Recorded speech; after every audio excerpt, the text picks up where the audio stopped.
Om Namo Bhagavate Vasudevaya. So, Hare Krishna, dear devotees, thank you so much for joining us today. We are looking at chapter 35 of the 10th canto of the Srimad Bhagavatam. Yesterday we looked at the Ras Leela, and today it continues with the gopis singing the glories of Sri Krishna. So this is I try to pick the hardest verse, of course, as always, and 22, 23 of the Srimad Bhagavatam.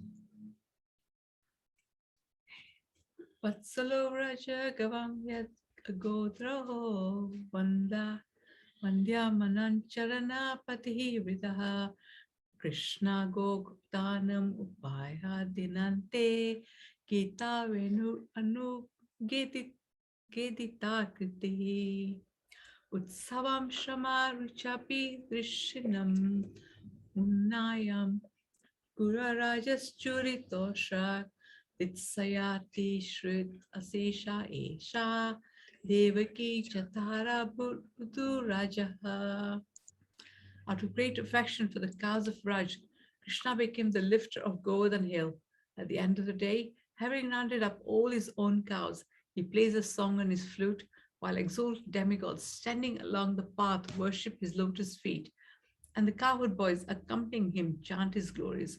His garland is powdered by the dust raised by the cow's hooves, and his beauty, enhanced by his fatigue, creates an ecstatic festival for everyone's eyes. Eager to fulfill his friends' desires, Krishna is the moon arisen from the womb of Mother Yashoda. What glorious two verses describing Krishna's magnificent pastimes, and especially this bit here, his beauty is enhanced by his fatigue, and he is also covered by the dust that's raised by the cow's hoofs. His garland is covered, he's covered as well. So it must be an extraordinary sight. So the chapter is entitled Gopis Sing of Krishna as he wanders in the forest. This chapter contains the songs the gopis sing to express their feelings of separation from Krishna when he goes to the forest during the day. So he's not with them, he's with the gopas in the forest. So this is the Yugla Gita, 7 verses. Whenever Krishna went to the forest, the gopis would sadly sing songs of him during the day. When Krishna, this is the songs, when Krishna plays flute, the demigoddesses traveling in the sky become embarrassed to find that the belts of their garments are loosening.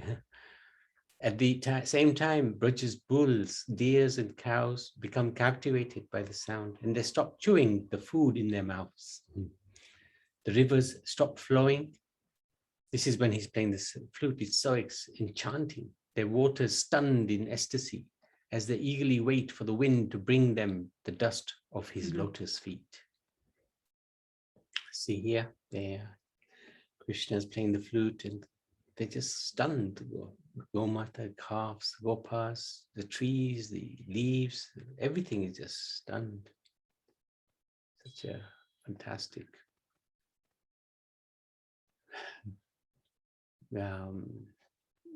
pastime. Krishna, the reservoir of pleasure, blows his flute, is accompanied by his elder brother, other cowherd boys and cows. They enter the forest, beautiful forest of Vrindavan, to enjoy the atmosphere. When Krishna plays his flute, the trees, the creepers respond by becoming filled with fruits and flowers. Swarms of bees sing, and the lake-dwelling birds close their eyes, being fixed in meditation.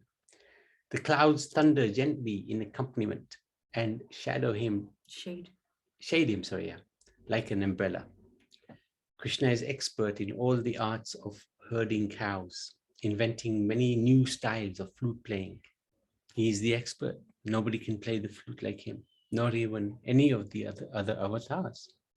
When he takes his flute to his bimba red lips and sends forth the tones of the harmonic scale in variegated melodies, Brahma, Shiva, Indra, and other chief demigods become confused by hearing that sound, and thus they offer their obeisances. So he plays the flute, he calls the gomatas by playing the flute, and they come to him. Each Gomata, each brand of Gomata has a specific tune. And when that tune is played, they come to him. There's so many different types of Gomatas. Each one has its own unique tune that Krishna plays.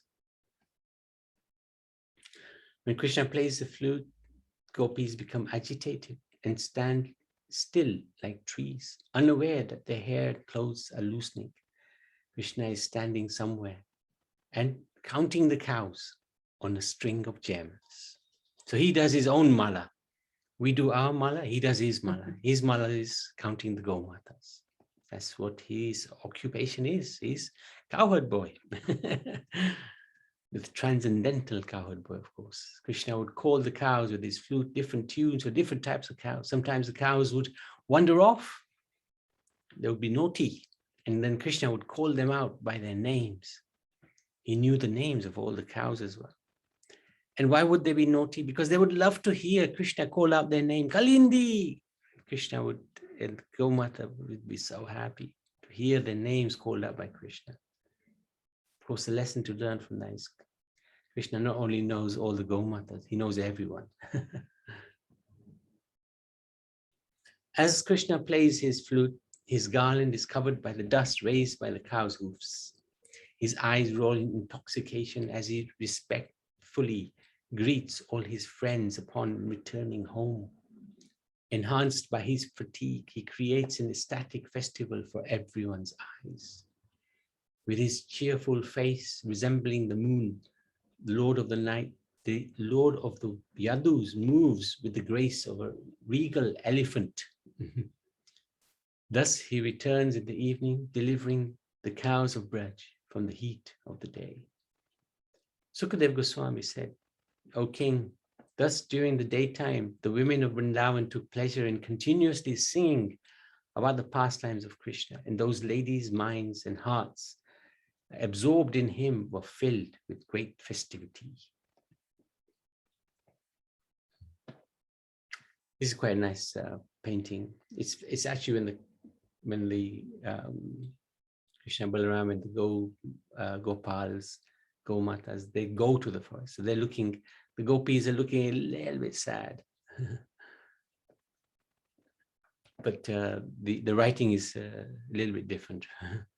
When Krishna Balaram and their friends enter the village of Vrindavan, they play their flutes, and the boys praise their uncommon activities in the forest. Their faces are covered with tilak and smeared with the dust raised by the cows. Krishna's head was decorated with a peacock feather. Both he and Balaram played their flutes, and the young gopis were joyous to see Krishna returning home. All the gopis in Vrindavan remained very morose on account of Krishna's absence. All day they were thinking of Krishna.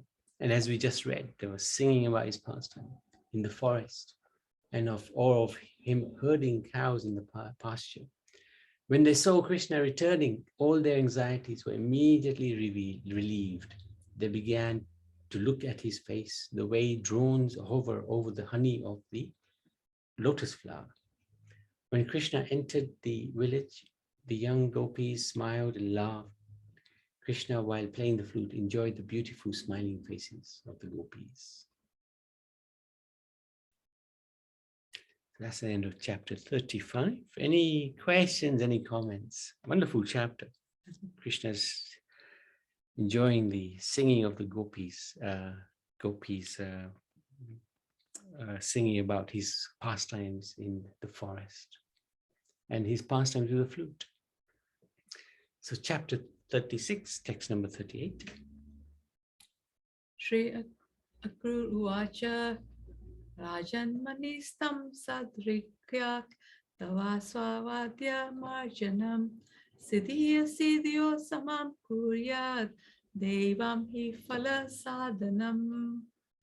Shri Akrur said, O king, you have expertly devised a process to free yourself of misfortune. Still, one should be equal in success and failure, since it is certainly destiny that produces the results of one's work. I've actually done the wrong chapters. I think you're supposed to be the previous chapter. Anyway, let's go back. Sorry, because I just did that today, so we can't be doing that one. Let me just check what I'm doing. Sorry. Anyway, it was good to do that chapter, but let's go back. Stop recording, start again. Yeah, let's do that.